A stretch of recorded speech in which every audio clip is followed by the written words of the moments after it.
আলহামদুলিল্লাহ। এরপরে যে প্রশ্নটি করেছেন মন্টু মিয়া, উনি প্রশ্ন করেছেন লোহাগড়া থেকে। জিজ্ঞেস করেছেন যে মোহতারাম, আমাদের যে বাসাটা এর আশপাশে কিছু খালবিল আছে, কিন্তু রাত্রিবেলায় এই খালবিল থেকে কিশোর যেন আওয়াজ পায়।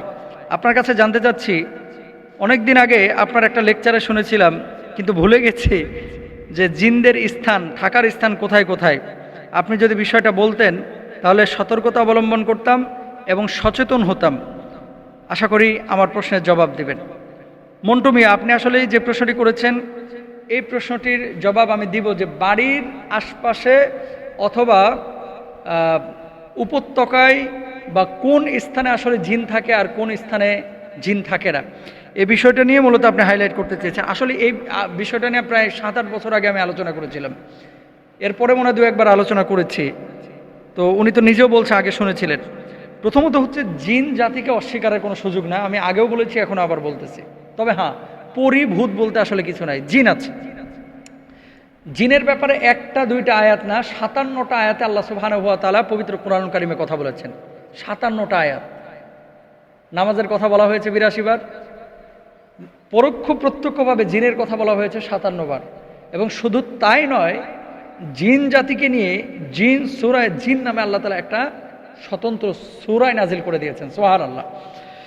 তো আপনার জিনদের ব্যাপারে রাসূল আকরাম সাল্লাল্লাহু আলাইহি ওয়াসাল্লামের কাছে সরাসরি জিনদের সাক্ষাৎ হয়েছে, এর আগেও আলোচনা করেছে, প্রায় 6 বার। এবং জিনরা রাসূল আকরাম সাল্লাল্লাহু আলাইহি ওয়াসাল্লামের প্রতি ঈমান এনেছেন, আল্লাহর প্রতি ঈমান এনেছেন। নবীজি কোরআন তেলাওয়াত করেছেন, জিনেরা এই কোরআন তেলাওয়াত শুনেছেন এবং নীরবে শুনেছেন। আলহামদুলিল্লাহ বলেন না? নীরবে শুনেছেন। কিন্তু আমাদের বাংলাদেশে অনেকে আমরা কোরআন তেলাওয়াত করি, কোরআন তেলাওয়াত শোনা যায়, নীরবে শুনি না। কোথায় থাকে জিনেরা, কি খায়? এই কৌতূহলটা আমাদের অনেকেরই আছে। জিনদের আবাস মূলত রাসূল আকরাম সাল্লাল্লাহু আলাইহি ওয়াসাল্লামের ভাষ্য থেকে বোঝা যায় উপত্যকায়, যেখানে একটু জঙ্গলের ভাব আছে, যেখানে পুত পবিত্র জলাশয় আছে, এই জলাশয়গুলোতে জিনেরা থাকে। পাহাড়ে, পর্বতে, উপত্যকায় জিনেরা থাকে। বাড়ির এমন কোনো স্থান যেখানে আপনার অপবিত্র কোনো কিছু আছে, সেখানে বদজিন থাকে। সেটা ছাদের ভিতরে হতে পারে, বাড়ির পাশে বন জঙ্গলে হতে পারে, সেটা মনে করেন ডোবা পানিতে হতে পারে, সাগরে, সমুদ্রে, মানে যেখানে জলাধার আছে এবং জলাশয় প্রচুর গভীর, এই সমস্ত জায়গাগুলোতে জিন কম থাকে। কিন্তু সাধারণ ডুবা, যেখানে মানুষ হাঁটা চলাচল করতে পারে, এই জায়গাগুলো জিনদের আদর্শ জায়গা। জাবের ইবনে আব্দুল্লাহ রাদিয়াল্লাহু তাআলা আনহু থেকে বর্ণিত, রাসূল আকরাম সাল্লাল্লাহু আলাইহি ওয়াসাল্লাম বলেছেন, যখন রাত নামে তোমাদের সন্তানদেরকে ঘরের বাইরে যেতে বারণ করো, কারণ শয়তান এই সময় বের হয়। 1 ঘন্টা পার হলে সন্তানদের যেতে দিও এবং আল্লাহর নাম নিয়ে ঘরের দরজাগুলো বন্ধ করো, কারণ শয়তান বন্ধ দরজা খুলতে পারে না। তারপর আল্লাহর নাম নিয়ে পানির পাত্রের মুখ বন্ধ করো, এরপর আল্লাহর নাম নিয়ে খাবারের পাত্রগুলো ঢেকে রাখো। যদি ঢেকে রাখার কিছু না পাওয়া যায়, অন্তত কিছু উপরে দিয়ে কাঠ বা বই ইত্যাদি, মানে লোহা, কাঠের খণ্ড বা অন্য কোনো সামানা দিয়ে তোমরা ঢেকে রেখো এবং রাতে শোবার সময় কুপি বাতি নিভিয়ে দিও। শাইখ বিন বাজ রহিমাহুল্লাহকে জিজ্ঞেস করা হলো, বেসিনে গরম পানি ঢাললে কি জিনদের সমস্যা হয়? শাইখ বিন বাজ রহিমাহুল্লাহকে জিজ্ঞেস করা হয়েছিল। দেখেন, তো তিনি জবাব দিয়েছিলেন কি, হ্যাঁ, গরম পানি মানুষকে কি দিয়ে বানানো হয়েছে? মাটি থেকে বানানো হয়েছে। মাটি দিয়ে যদি মানুষকে আঘাত করা হয়, মানুষ কিন্তু ব্যথা পায়। জিনকে বানানো হয়েছে কি দিয়ে? ওয়াল জান্না খলাকনাহু মিন ক্বাবলি মিন নারিস সামুম। জিনকে বানানো হয়েছে লু আগুন দিয়ে। আগুন যখন আপনারা জ্বালান, আগুনের উপরে দেখবেন একটা সাদা অংশ, আবরণ।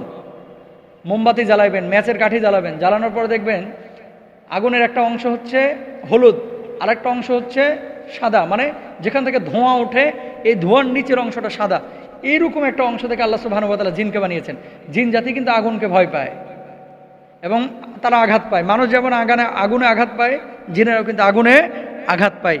বিন বাজ রহিমাহুল্লাহ তিনি বলেছিলেন যে গরম পানিতে এদের কষ্ট হয় এবং এই গরম পানির কারণে তারা ক্ষতির সম্মুখীন হয়। তো জিন, রাসূল আকরাম সাল্লাল্লাহু আলাইহি ওয়াসাল্লাম আরেকটি হাদিস আবু হুরায়রা রাদিয়াল্লাহু তাআলা আনহু থেকে বর্ণিত, প্রতি রাতে খেজুর চুরির যে ঘটনাটি অনেকদিন আগে আমি আলোচনা করেছিলাম, এবং সেখানে তাকে পাকড়াও করা হয়েছিল, সাহাবীরা ধরেছিলেন। পরবর্তীতে বলেছিল যে আমি আর আসবো না, আমাকে তুমি যদি আয়াতুল কুরসি পড়ো তাহলে আমি আর এখানে ঢুকতেই পারবো না। নবীজি বলেছিলেন যে সে সত্য বলেছে, সেও তো মূলত ছিল জিন শয়তান। আয়াতুল কুরসির যে ঘটনাটি, এই জন্য প্রতি রাত্রে যখন ঘুমাবেন আয়াতুল কুরসি পড়ে ঘুমাবেন। জিন আপনার কোনো ক্ষতি করতে পারবে না।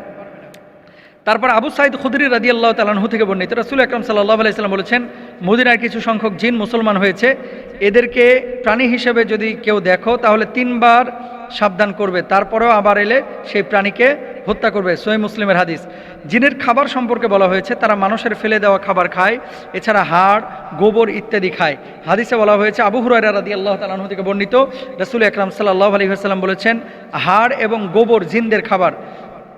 তারপরে নসিবাইন শহরের জিনদের একদল আমার সাথে দেখা করতে আসে, কত বিনয়ী ছিল তারা। আমার কাছে মানুষের খাবারের উচ্ছিষ্ট সম্পর্কে জানতে চাই। আমি আল্লাহর কাছে প্রার্থনা করি যে তারা এমন কোনো হাড় কিংবা গোবর অতিক্রম করবে না যা তাদের জন্য খাবার না হয়ে যাবে।